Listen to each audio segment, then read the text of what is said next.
My name is Chris Gamble. I'm the Alumni Relations Manager in the College of the Liberal Arts, a wonderful position that allows me to work with alumni and with students, with faculty, and of course our wonderful alumni who dedicate so much of their energy and focus to helping their alma mater improve and be better.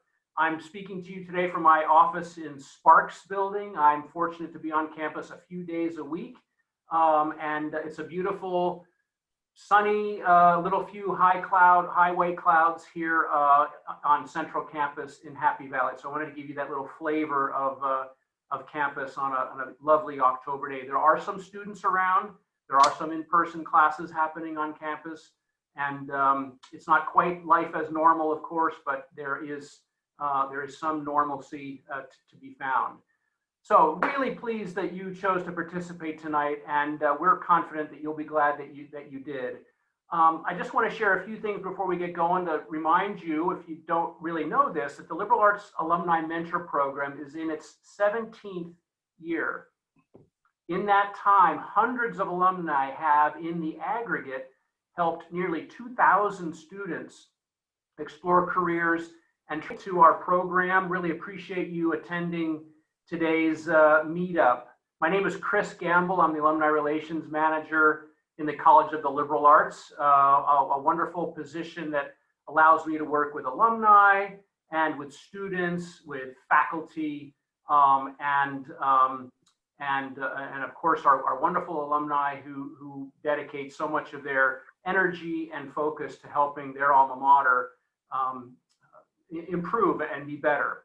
I'm speaking to you today from my office in Sparks building. I'm fortunate to be on campus a few days a week, and it's a beautiful, sunny, little few highway clouds here on Central Campus in Happy Valley. So I wanted to give you that little flavor of campus on a lovely October day. There are some students around. There are some in-person classes happening on campus, and it's not quite life as normal, of course, but there is some normalcy to be found. So really pleased that you chose to participate tonight, and we're confident that you'll be glad that you did. I just want to share a few things before we get going to remind you, if you don't really know this, that the Liberal Arts Alumni Mentor Program is in its 17th year. In that time, hundreds of alumni have, in the aggregate, helped nearly 2,000 students explore careers and transition successfully from college to work or advanced education. And many students who were involved when they were students are paying it forward by now participating as mentors. So you mentors have an important role to these young Penn Staters you're working with currently. You know they're facing extraordinary challenges right now, personal ones, academic ones, career planning challenges, all because of the coronavirus. So tonight is designed to celebrate effective mentoring, to explore some of its complexities, to learn new mentoring techniques, and to get to know some of the other alumni mentors in the greater Baltimore, Washington area. The program includes 3 short presentations with a brief Q&A period following each.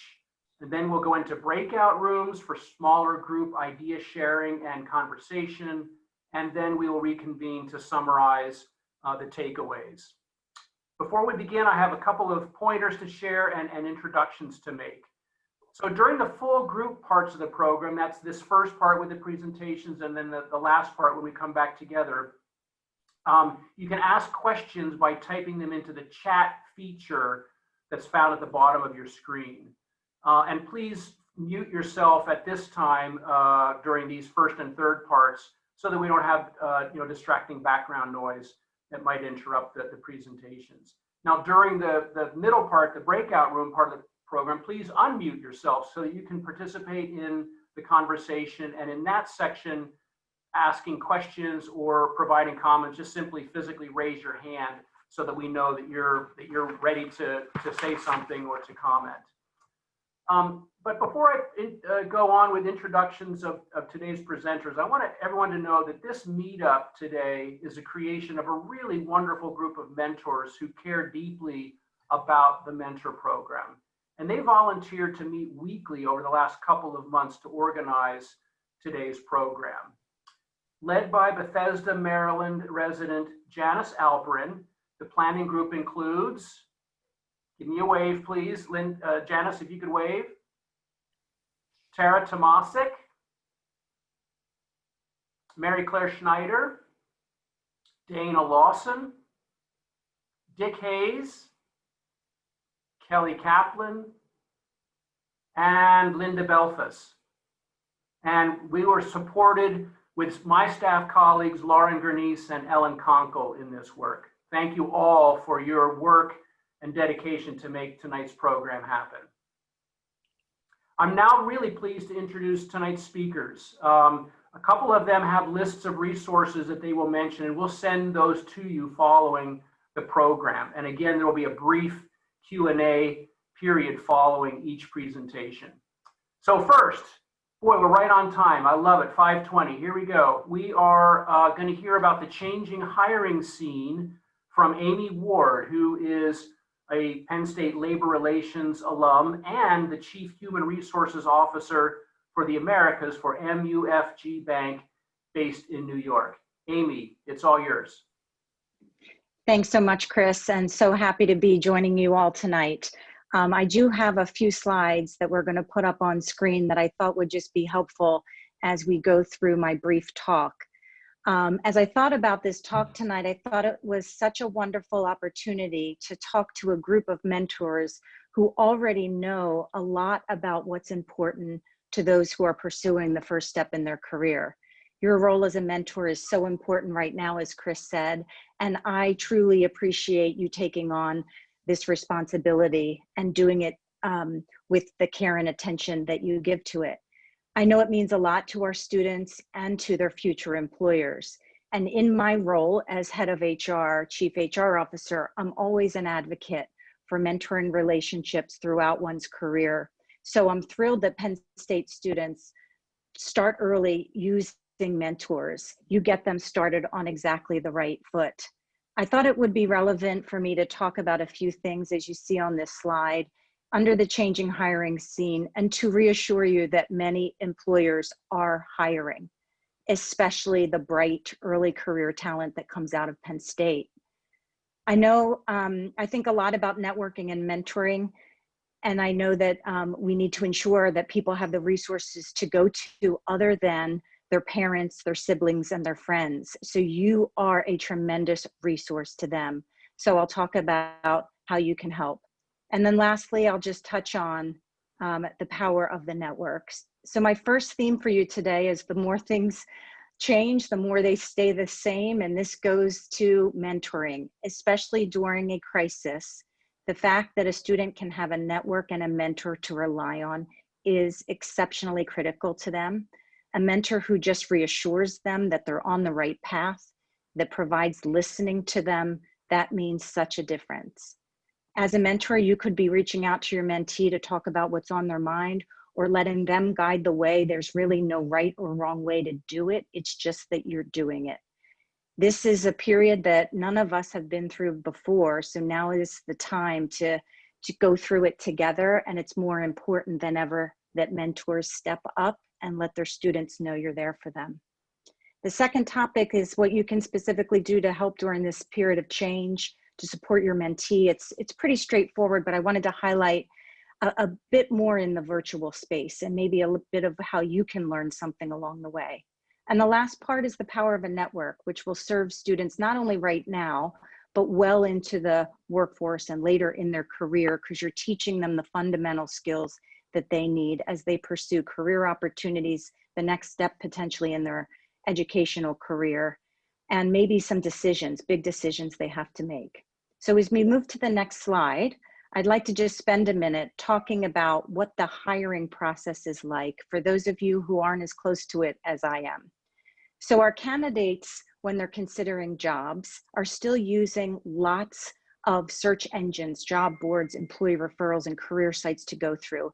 And this is all enabled by technology. And the good news is that our students today are really good with technology. So that is not overwhelming to them at all. They go through the current state of the process where they apply. There's usually a phone screen, there's an interview, and then there's an offer, and then they're hired. And what's different right now is that we're doing this in a very virtual environment. We're not doing it in the traditional face-to-face that we can do when we're not in the crisis. We're still using all of the technology there, but we're using video to interview. We're using video tools to onboard employees right now. And the good news is our students show up very well in a virtual way because they've had so much experience doing this. They know how to use technology. They know how to use video. In today's environment, this is happening in a way that's very much less personal than usual. So what you can do is reassure them, you can practice with them, you can give them a safe place to try out this technology and to warm them up for that initial conversation. And you may learn something along the way too. If we move to the next slide, what I wanted to share is some best practices for mentors, and you've probably seen a lot of these already. You already know why it's a good idea to be a mentor because you've chosen to do so. Here are some best practices that you can just think about if you haven't set goals, but to be very specific about the purpose for your relationship is always a good idea. The last part is what I really wanted to hone in on because virtual mentoring is a little different in today's new normal. So what we want to make sure we're all doing is continuing to mentor. Make sure you're creating time and space for you and your mentee and that you're as present as you can be, whether that's on video or phone. Use tools available, and I know we're going to talk about that in a few minutes. And the more human interactions you can enable, the better for your mentee.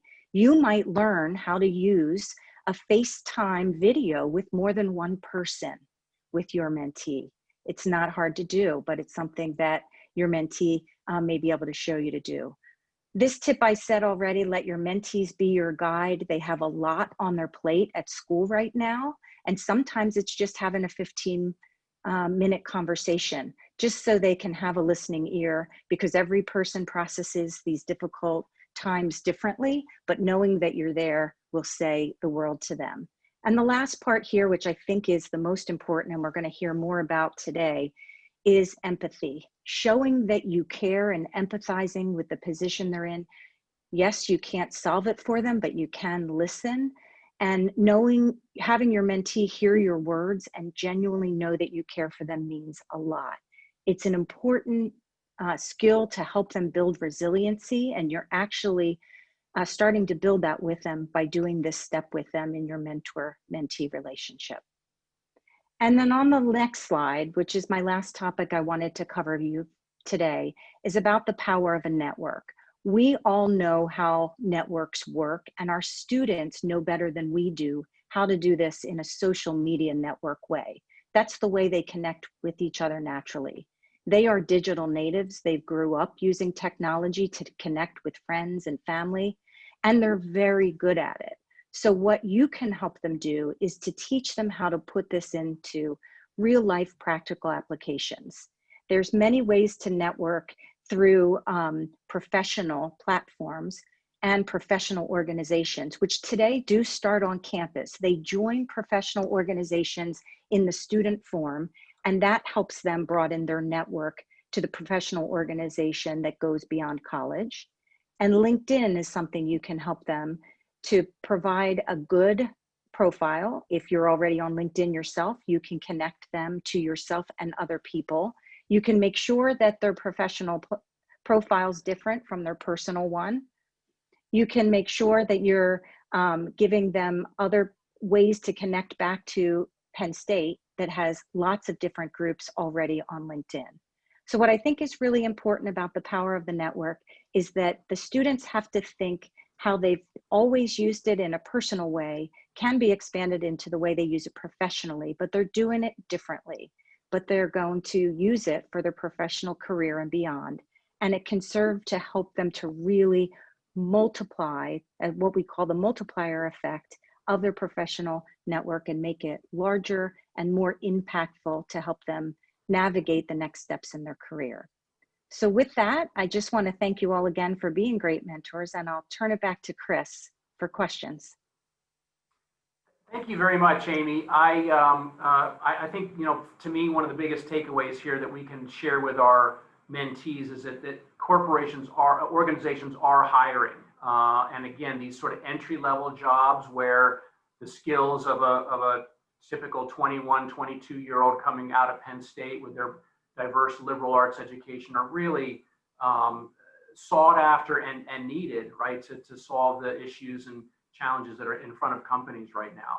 I'd like to move along and not take any questions at this time, because we will have time at the end during our regrouping. We're going to move on to our next presenter on career development resources that are here at the university for our Penn State mentees, and presented by Jennifer Stubbs. Jennifer is a psychology and a higher ed Penn State alum, and she's the Assistant Director of Recruiting and Employer Engagement for Penn State Career Services. And she also teaches courses at the university in both the College of the Liberal Arts and the Smeal College of Business. Jennifer, it's all yours. Thanks, Chris. First, I want to say thank you to all of you. I think it's fair to say that we are all experiencing Zoom fatigue. So I appreciate that everyone's willing to share your time and to jump on one more Zoom meeting this evening. When Chris asked me to talk about this topic, I was so deeply appreciative to be able to really shine a light on the good work that's happening on campus to prepare students, but also to have another opportunity to work with our alumni base. As Chris knows, I have a history in working in alumni relations, and I'm so passionate about the work that you're doing. So when we talk about mentoring, I first want to really acknowledge the important role that you're all playing. Mentorship isn't just a feel-good experience. It makes a tangible difference to students. And we see it in the research that when a student has community, when they have people that stand around them that believe in the work that they're doing, that it expresses appreciation, care, and concern, they are more likely to complete their degree and to be able to launch a successful career. So know that the investments that you're making, the conversations that you're having will certainly have a far and wide impact. So these are tough times. They're tough times for students. Last semester, I had a student who was top of the class. He had 3 internships one day. The next day, they had all been rescinded. Those are tough times. For a student, just to get one internship is a challenge, but for someone to lose 3 within a 24-hour period, it was challenging. And I have to say, the conversations that we are having in career services are all around career resilience.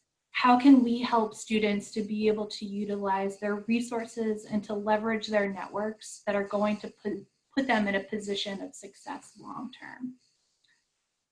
So that brings me to how can all of you help? I think that there is a very important thing that each of you could do is just to encourage students to use the resources that are available to them. Sometimes it's easy to stay at home, or it's easy to fall into the fear or anxiety that a student may have in just taking that first step, right? It's not always the big things that are holding them back. Sometimes it's the really little things. How do I find a suit, or how do I get a resume review? If you can help them get over those first steps, and sometimes it's just having the conversations that you're having and helping them to feel comfortable interacting with someone of a perceived power or authority, that's helping them along that continuum of career growth. So here are a couple of resources that you might find helpful.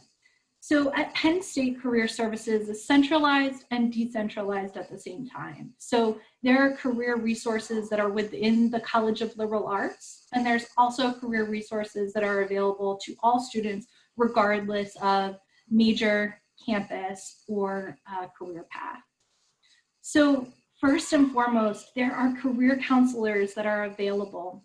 And I tell students at no other point in your life are you going to have an army of career counselors that are available to you and eager to cheer you on. And so encourage your students to develop relationships with a career counselor, whether that's in liberal arts or the Bank of America Career Services Center. And as Chris mentioned, I'm happy to share a couple of links So please don't feel like you need to take notes on all of this. I want to mention that there's both virtual and in-person appointments available. So regardless of where a student is, we can find someone who is ready and able to help them. We also have drop-in appointments. And if a student is nervous about talking to a career counselor, they can even speak to a peer. Sometimes that's an easy first step to take, and then we'll get them along the path to taking more advantage of other resources. Nittany Lion Careers is Penn State's job posting board. It has job postings for students of every walk of life, and it is such a great resource. Certainly, as I mentioned, there's job postings in there, but there's also a ton of resources, information sessions, workshops. That's a great place that a student can go to see what's happening that's career related on campus. I want to talk a little bit about career fairs. As Amy said, sometimes what has worked in the past is still working. This current environment means we need to be a little creative. So this past semester, Penn State launched into the world of virtual career fairs, which we were nervous about. What does that mean to connect students and employers in a virtual capacity? And I think it's safe to say that it was a success. The week of September 21st, we had virtual fall career days, which resulted in 18,000 connections between students and employers. It really went terrifically well, and we're excited to see the results of it. Looking ahead for the rest of the fall semester, we will have a couple of other targeted career fairs, grad and professional school fair, as well as, fall education career days is going to be happening in November. Again, we'll have a number of career fairs that will happen in the spring. You don't need to know the specifics of them, just know that there's a variety of career fairs, whether a student wants to attend a startup, whether they're looking to go into education, humanity work, or research. We have opportunities for them to be interacting with employers. As Amy said, hiring is still happening. It just means that students need to work a little bit harder for it and be more intentional with the ways that they're putting themselves in front of those employers. In a normal world, I want to call attention to a professional attire closet. So if we were in person, if we weren't worried about contamination, I'd be encouraging you to send all of your students to the Bank of America Career Services Center, where they can take advantage of receiving a free suit, which is received by donations. So as all of you might, like me, be looking in the mirror and realizing maybe COVID is not great for your waistline, if that means something for your professional clothes, if you are moving them out of your closet, send them to us. We get them dry cleaned and we give them back to students, so students feel empowered to have the right clothes for their interviews. Chris, I know I'm running out of time. Just a couple of other things I wanted to mention. We do have a ton of virtual programming. Employers are hosting virtual office hours for students to talk about opportunities within their organization. We have lunch and learns where students can learn what it means to apply for law school, what it means to have your first internship, especially if that's a virtual one. We have a ton of programs that are both live as well as pre-recorded and available on our website. And one of those is being career resilient. And as I mentioned, that's where the important role that all of you are having is really echoed. You're teaching students the skills that we really hope that they have to understand how to network, how to present yourself, and how to be able to take advantage of all of the resources Penn State has to offer. So thank you for this time, and thank you for the important role that you're having. And I would invite you to connect on LinkedIn. You can find me at Jennifer Stubbs. Chris, back to you. Thank you, Jennifer. And we will send to you following tonight's program, links, embedded links to the many, it won't be a long list, but resources that then will be a springboard at both the university level that Jennifer mentioned and at the College of the Liberal Arts with our Career Enrichment Network. Partners with Central to provide programs and opportunities that are specifically appropriate for liberal arts students, whether it's a career development course that's available to students or career coaching sessions the lunch and learns that were mentioned, and many other things that are available specifically for liberal arts students. So we're going to provide those in a capsulated way for you to be able to educate yourself, and then encourage your mentees to take advantage of them, and maybe do some things together. Maybe explore some programs together, and then be able to discuss their reaction to those. So we're going to move on to our next presenter. Vince Collada is going to address mental health considerations for students at this time. Vince is a psychology alum as well, and he's the president of Neurobehavioral Associates, which is based in Columbia, Maryland. Vince. Thank you, Chris. I appreciate it. I'm glad everybody came tonight. Amy and Jen gave some great information and some specific information. Jen, I particularly liked the piece about old suits. That sounds like a great idea. Asking a psychologist to talk for 10 minutes, tough call, but I'll do my best. I'm going to talk more about process. We are not of their world, and they don't necessarily feel comfortable in our world. I asked a 19-year-old the other day who was in my office for clinical reasons what his goal was. And he said, Dr. Collada, I want to become a functioning member of society. Well, that felt a little weird to me. And so I think one of the things that I've wanted to do over the years with mentees is just give them a sense of comfort in a relationship with an adult that's not your Uncle Tony or your mother or your brother or your neighbor. So that's the process end of it. Now, I got the doom and gloom part, mental health. It's not a good picture, so I'm just going to lay that out for you right now. I'll try to be as optimistic as I can. May you live in interesting times, Chinese curse, we certainly do. Underneath COVID, we have social justice and we have a presidential election, and those issues weigh very heavy on the young cohort. There's no doubt about that. I'm going to take 5 topics, 2 minutes a topic. I know we're all liberal arts majors. I did the math. It comes to, in 2 minutes a topic. I think Chris checked my math on that, so we're good. Sounds about right to me, Vince. Sounds about right. Some statistics. Major surveys by CDC, Mental Health Association of America, at general non-COVID times indicate that we all as adults report, about 20% of us report anxiety or depression symptoms. That number has doubled right now. It's close to 40%. That's extremely high.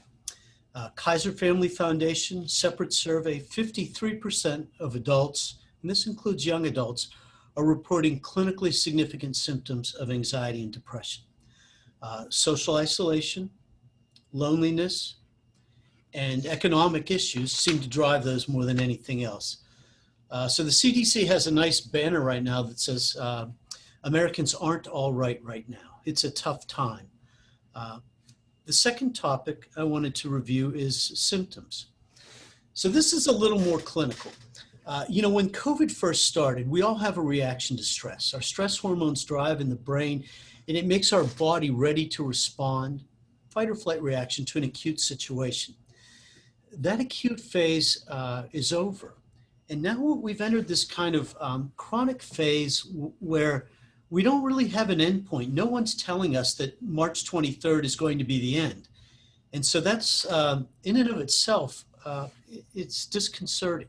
So physically, we see more sleep difficulties, more heartburn, more changes in our appetite, sometimes more shortness of breath or respiratory issues, diminished immune response, diminished sexual functioning. And if you have a chronic illness or your mentee has a chronic illness, they're likely to be exacerbated or aggravated by the current situation. On a mental side, we use the terms anxiety and depression, but I'll break them down just a little bit. Anxiety is a rumination, it's repetition, it's a tendency to worry, it's a tendency to overreact to minor provocations, it's a sense of restlessness, not feeling comfortable in your own skin. Depression is loss. For many young people, they've lost something very important in their lives right now, and something that we really can't fix for them as much as we want to. And I know all of you that have your own children probably feel the same way. I've got a 23-year-old graduate student in the basement and a 20-year-old that I just let go back to Penn State a week ago. And I'm not, we're trying to figure out if it's safe to stay there. I think our our young adults are generally more vulnerable than folks our age. 18 to 24-year-olds are reporting the highest number of symptoms. I think they're vulnerable in part because socialization is really critical to their development. It's not just a recreational afterthought. We develop our sense of identity, our sense of self-esteem, where we fit in the world, and occupational identity through mirrors. And those mirrors are the other people that we spend time with. And those mirrors have been blackened for young adults right now. They have no way to bounce their ideas and their thoughts, their look, the way they talk, their language. It's very isolating. And, you know, I think the two-dimensionality of Zoom and Google Meets is helpful, but we all know it's not a replacement for, you know, a face-to-face interaction. When you think about your mentees, I think another interesting point is to think about whether they might be more vulnerable than the average kid. Do they have a history of anxiety or depression? Do they have a history of learning differences? Do they have a chronic medical condition? Do they have family support? Do they have resources? Are they living in their parents' basement? It's just not natural for 21-year-olds to live in the same physical space at this point in our world and in our lives as our parents. And so it's difficult. Let me take the last couple minutes to talk about the actual relationship and maybe how you can cultivate a sense of value for them. I think the first thing is assume that your mentee is experiencing some stress. We should assume it because we know at least 40 to 50% are, and they're reporting those symptoms. The second point would be to inquire thoughtfully. You can't dive right in. Many young people don't want to be asked questions that they feel are too intrusive, they're too penetrating. But I think you can work around the edges a little bit. How you doing? Are you sleeping? How are things going? Are you engaging in some of your normal activities? Are you seeing your friends? Probably acknowledging that it's tough for you as well. I don't think there's any of us right now that feel we are in our zone. And except for the people who own Zoom, maybe. I don't know. But it really, we're not there right now. And I think that's probably important to recognize and let them know that we may not be experiencing exactly what they're experiencing, but we are experiencing some of the stress of it. I think Amy mentioned in the beginning, letting them know you care. We are here as volunteers, except for the ones Chris pays, and I'm not sure who those are. He'll never tell us, but we're giving our time because we want to give our time. And I think that's really important to young people to know that some person out there whom they really don't know is taking the time from their lives and giving it without really any expectation or reciprocity other than the satisfaction you get from doing it. So I think that's cool. I think it also validates for a lot of young people what's going on. You know, I had a conversation with my daughter a couple days ago, and I was trying to encourage her by saying, you know, Anna, we're healthy, we have resources, this is so tough on so many people. You know, and she just looked at me and she said, I get that, Dad, but this was my fall. These were my football games. These were my friends. This was my time. And really nothing you say can make that different. And so, you know, our usual parenting tools like, come on, it's not that bad, other people have it worse, sometimes don't resonate right now. So again, I think the validation is important. Now, what do you do if you notice that your mentee is struggling? I think we can provide resources. There's a slide I think that will be shared with you later that has Penn State CAPS, Counseling and Psych Services, the Red Initiative folder, which, and maybe Chris or somebody in the faculty can articulate this better than I, but I think it's an opportunity for faculty, staff, or people who work with students to provide recognition and response to students who are maybe in a more acute need. And there are certainly crisis lines in their own mental health systems, but I have to tell you right now, appointments are hard to get, providers are hard to find, funding is difficult. So as always, the mental health system in our country has taken a bit of a backseat to physical health and it's difficult to access. So anything you can do to facilitate their access to resources, I think, is helpful. And then finally, I guess, letting them know that in the midst of difficult times, there's opportunity. Move the ball forward, find what opportunity you need to find in your life to keep going. I know with my kids, it's just, let's keep your education rolling. Let's get through this and come out on the other side. Don't use this, I think, as Jen mentioned the other day when we were talking, as a sense of paralysis. So I think that's the cheerful mental health update. I'll hand it back to you, Chris. Thank you. Vince, thank you very much. This is very sobering, challenging times and circumstances, and we have young people and others in our worlds who are really deeply suffering, and it is an opportunity that we have to relieve some of that and to be a source of light and support. I like the way you say, come at it from the edges. Don't dive right in and say, going too fast, too far. So being subtle about it, but still showing that concern and care is really key. So thank you for that.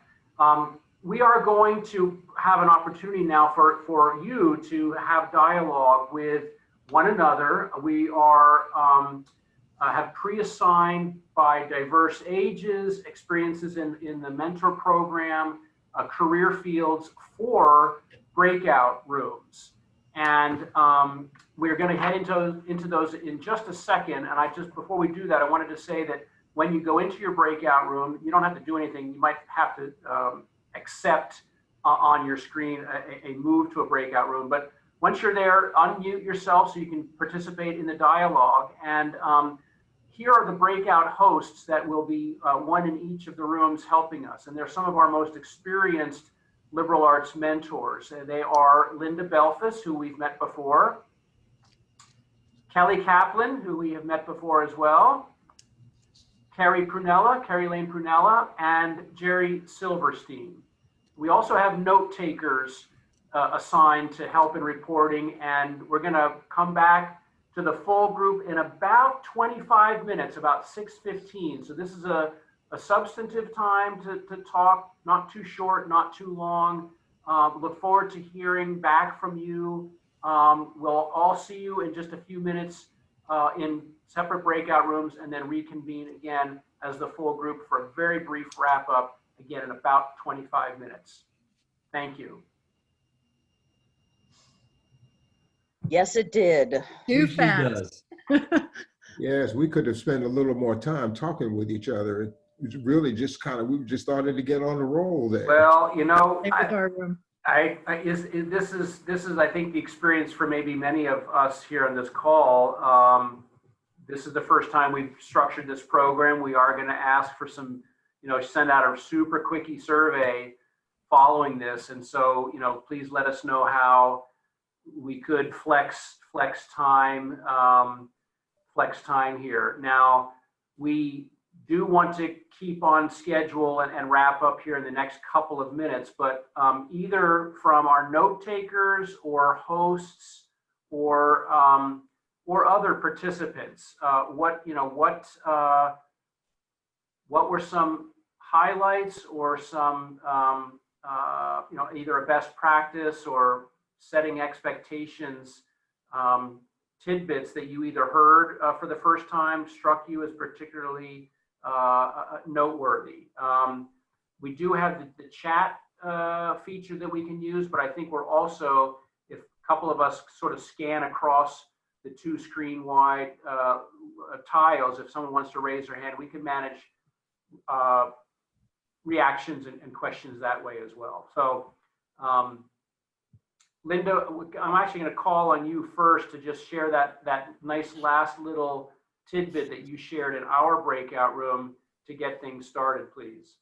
Sure. Yeah. I was just saying that I found a really especially useful tool was engaging another mentor to help me with the mock interview for one of my mentees who was pursuing a postgraduate program and had applied to quite a few. So I had done about a dozen mock interviews with him, and one of my fellow mentors on this call, in fact, said, well, I would be happy to help you do that and maybe ask questions that are different from what you've been doing. And it was very effective. He found it so helpful. And the good news is that he got into the program. So we did the 1-2 punch, and they're all Zoom interviews now. So they really have to be on their toes. And I think that was a good experience for me. And I highly recommend it to everyone. Just pull in one of your fellow mentors to help you out.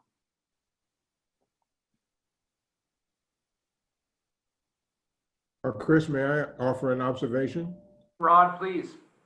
Yes, right toward the end of our gathering, there seemed to be a growing consensus that having a mentee for a longer period of time was a valuable thing. 2 years, if possible, 3, if that's even probable, given that they're so young. But the point was that having a young person for at least 2 years, maybe junior and sophomore year, is more rewarding in just about every respect. That's helpful to know. We sometimes have the senior who needs the short course, but we do not allow students in their last semester to be in the program. So they have to have at least, one more semester past the current semester when they apply. But undoubtedly, longer allows for the relationship to build and that career development to occur more robustly. And Chris, this is a comment for you and Lauren and Ellen. I think another aspect of that is I had a really informal mentee relationship this last year and a half with a young woman who transferred from the Harrisburg campus. And I think it's important that we go and we find out these young people that have transferred from the Commonwealth campuses up here, because they're going through the adjustments, not just in terms of now taking upper level courses and that, but they're going through the adjustment to University Park. And for the kids coming from smaller towns and smaller campuses, that's a big adjustment in and of itself. And to couple with Rod's point about the junior, that's when most, not all, but many do transfer is, following the sophomore year up to University Park. And if I could add just one more point, it's really Kelly's point. She said she sends to each of her mentees the book Knock 'em Dead, which, I read years ago and frankly I'd forgotten about. But that's a great thought, and I'm going to start doing that. As Kelly's mentee, it was great. In fact, it's a whole series of books now. I think he has about 8. There's one on resumes, cover letters, first-time job seekers, etc. And they're all worthwhile. I see Dion. Dion has her hand raised. I was just going to share an insight that I thought was pretty useful from our group. When I, had a mentor or a mentee in the past, it was hard to keep them engaged. A lot of times I would reach out to them and, it would just be sporadic phone calls until eventually the phone calls just kind of ceased.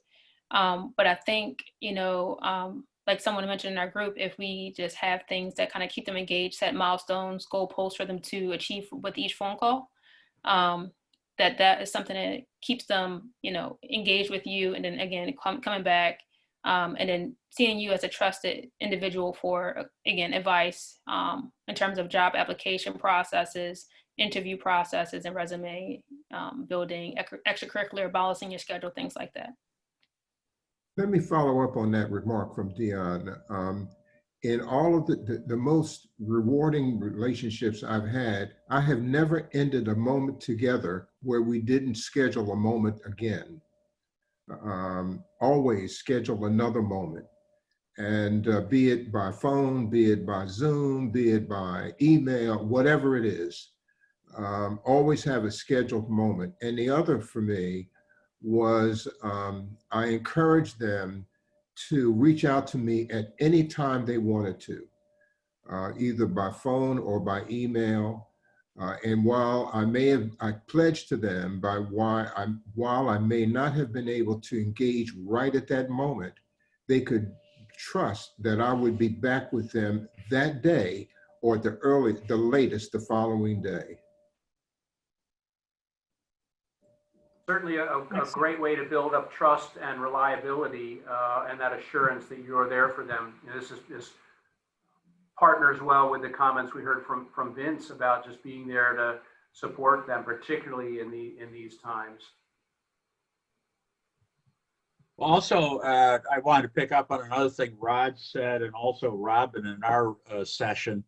Robin said she's had several people who are kind of the opposite of some of the mentees we've had. So most of mine have been very focused, but there are young people out there that aren't focused, and that's really where the life coaching and the digging and getting them talking. And Rod specifically talked about that as he said, and it's true. A lot of kids are interested in law school because they don't know what the heck else they're going to do. And so get them talking about things they enjoy, what interests they do have, and then in turn that can lead to things. And we learn more about them, and we get them thinking about other things. Our room kind of ties together all these topics being discussed, obviously. There was a discussion on ghosting when the mentee does disappear.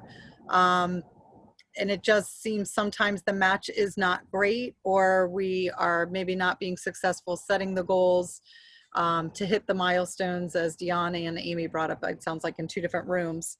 There was discussion about should the mentee-mentor matches be reviewed yearly with a request for the mentor to give status maybe more regularly to understand that a mentee could choose to stay with their mentor or potentially switch.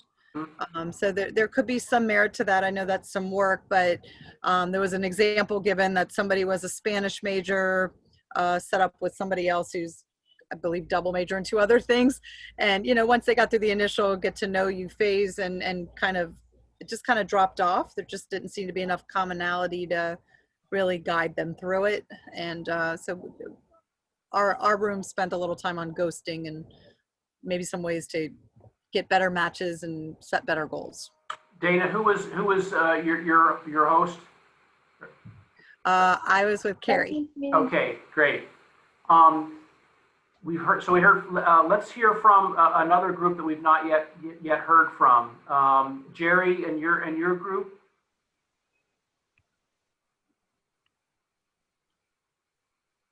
Chris, it's Randy. Listen, Jerry, as I said in our group, is the quintessential model mentor. So, whatever he says from my perspective goes. But Mary Claire, and I don't remember Mary Claire's last name, but it occurred to me listening to her, she's a 2015 graduate, I think, from Penn State.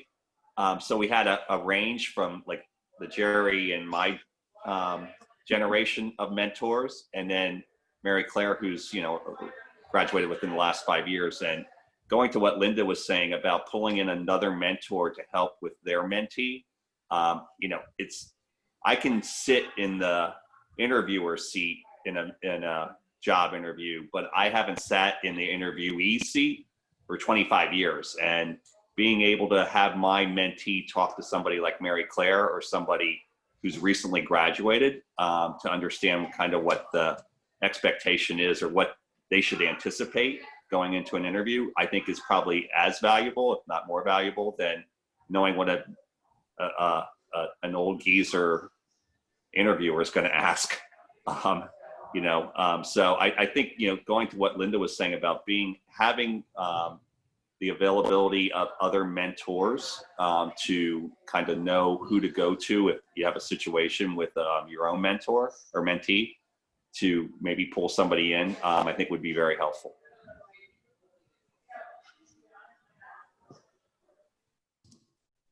And on the flip side of that, I know relatively more about what it's like interviewing more recently, but I don't have a breadth of career experience. So leaning on people who have more career experience is also really beneficial. So check out the LinkedIn site for mentors, because I probably will be sending a request. I just got a new mentee yesterday. So I think I'll definitely be reaching out to see if there are people who are in areas that I don't have as much expertise.